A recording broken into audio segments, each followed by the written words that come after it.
Mr. V was an innovator.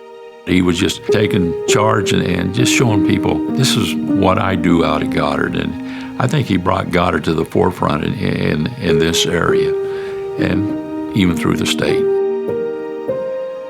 Mr. V was a person that believed in you. He had a lot of belief and faith in people, and I think that was huge, to give that person that sense of, hey, I can accomplish. His goal, he wanted, of course, he wanted Goddard to thrive, Goddard school system to thrive.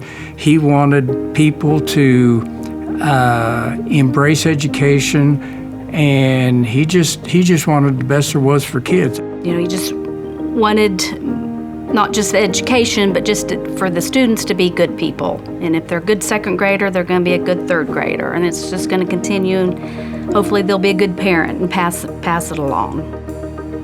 He was fair, he was honest, he was tough, but once you got to know him, he was a teddy bear. A former student told me this story that he got in trouble in class. So he went to the office, and my dad goes, well, what are you doing here? He goes, well, I just came to visit with you. He says, you know, Kim, he goes, I don't think your dad ever knew I was in there. What happened? And so I told Dad that story later, and he goes, you don't come to the principal's office in the middle of class. He goes, I knew he was in trouble. He goes, but he was a good kid. The teacher was a good teacher. They just had a bad day. He just loved coming to work. I mean, he loved interaction with the kids, the staff, I mean, everybody. His legacy in Goddard will be the growth of education. He just embraced that mission. Oh, it's just so special that people still remember him, that they still remember him and they look up to him, and that's what's great, they remember him.